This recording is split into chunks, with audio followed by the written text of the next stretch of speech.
Hey everyone, Michael back at you here on the Archangel 15. This is a short follow-up video to the previous one I just did, facts about the Second Amendment. Please watch that one first. I cover a lot of stuff regarding gun control and our rights. Really amazing video for the time I took to do it. This, I want to talk about the use of deadly force.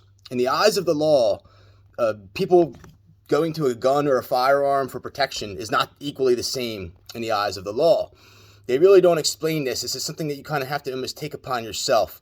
But me, I'm 38 years old almost, and I'm in really good shape. I work out, and it's different for me to go to a gun than it is, say, for somebody that's handicapped, or say somebody that's really old, or somebody that is not in great condition.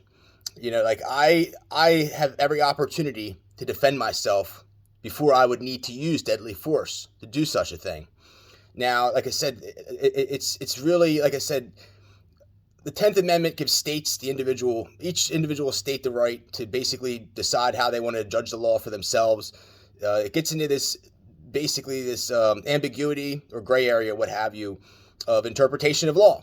You know, like I said, our federal laws that trump that of the state laws and so forth. Gets into other things with like carrying permits. Like in Pennsylvania here, we can have open carry. You don't even need a gun permit. I can strap a gun right to my side and walk down the street, and I have before, and it's an amazing feeling. It's almost like a drug in itself to do such a thing. It's an amazing feeling. There's really not that many countries, unless you're a cop, that you can do that, or military or something like that. But me, I have actually bad neck trauma. I have severely herniated discs in my neck, which, like I said, I could go to a firearm faster than other people. I have x-rays. I have several doctors I've been to, and I have also, other issues, underlying issues as well. But I consider myself to be in good shape, and of course I would use this as a last resort, the means of last resort, as everybody should. There's the truth about it. Everything is this: our country's been taken over by people who didn't grow up here, people whose family did not serve in the military, and people who do not have the best interests of the American people or the future of our country. That's just plain facts. All these Latin and Hispanic people they bring here, they pretty much bring them here under two stipulations.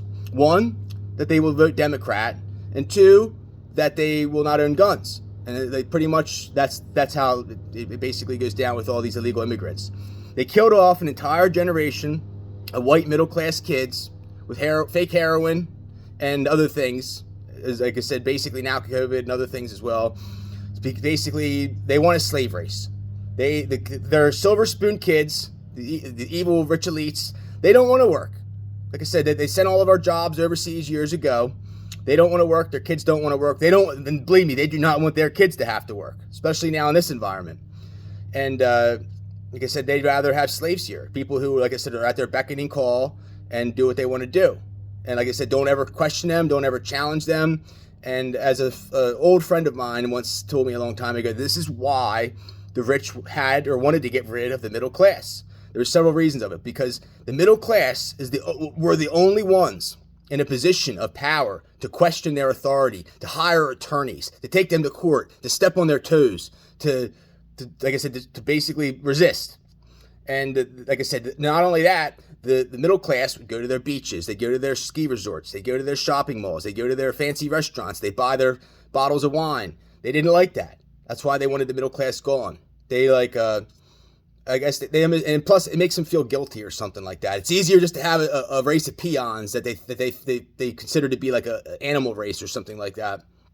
Another thing I forgot to mention in the last video is I talked about the oppressed meets the oppressor. Tupac Shakur mentioned that. It gets into this whole understanding of the black line, like that fine line that once it gets crossed, there's no going back. And Mao Zedong prophesized. He was like a prophet pretty much. He talked about how there would be a future revolution in the United States brought on and led, or in part, by the African American people here from years and years and years of being suppressed and just shit on. And then basically back to the slavery days. Now, the answer for this, and I can tell you, is not going to be reparation. There's not going to be reparations. There's like 16 to 27 other countries that this country has more of a right basically to pay reparations to And it would cause an escalation of warfare if they even attempted to do that with reparations. I can tell you it's not going to happen. But yes, like I said, I am pro Second Amendment. Like I said, we do not need the law for this. This is our natural law right from God to protect ourselves, to protect our life, our liberty, and our property. This was the divine inspiration for our Bill of Rights that James Madison penned, and just the foundry of our country, what have you. Like I said, when I went to school, things were much different. Prior to 9/11, 2001, I remember in the student parking lot, there used to be kids that had pickup trucks with gun racks, and they'd bring their guns to school. They'd go hunting afterwards. They even had a shooting club, like a gun club. They'd go up to the gun range and shoot after school. It was no big deal. Like I said, when I was younger, I used to get off the bus at 10th, 11th grade, and grab a shotgun when I got off the bus to go out dove hunting, deer hunting, whatever. It was some of the best memories of my life. Amazing feeling, and there was nothing wrong with it. Obviously, education, gun safety has a lot to do with it. More than likely, if you're, have a gun, your parents probably had one. If not, there's, ways to learn out there. And it's kind of a different world. There's I listed in the past presentation at least 6-7 reasons that we know why guns are really necessary, and they're not going to go anywhere. And like I said, there's innumerable millions and millions and millions of them out there. And that there was no greater gun salesman in modern days than Barack Hussein Obama. Not really, like, my intent these two videos was not to come on trying to sound like Nicolas Cage in The Lord of War, where he's at the beginning, there's like a famous intro scene to that movie where he's like, there's 68 or I forget how many 100 million firearms that are in circulation in the world today. He's like, that's one for every 6 people. He's like, my job is to convince the other 5 people why they need one. And that's not what I'm trying to do here.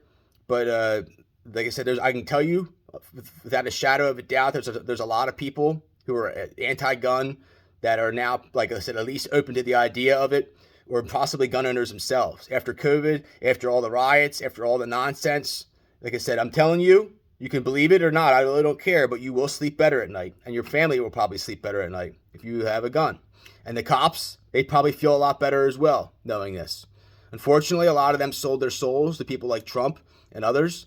And the cloning thing is going to be a real big issue. I really believe that, like, a lot of these people, these rich elites and the cops, they're hiding on like little islands. Like Harvard University probably has their own little private islands in the Antilles and other places. And like my ultimate goal is to like team up with the Chinese Navy and like go island to island and fly a red flag over the entire land, as well with the Russian Navy. But whether or not that comes to fruition in my lifetime, who knows? As always, thanks for stopping in on my channel. Like I said, please watch the previous presentation I did, the facts about the Second Amendment. Take care.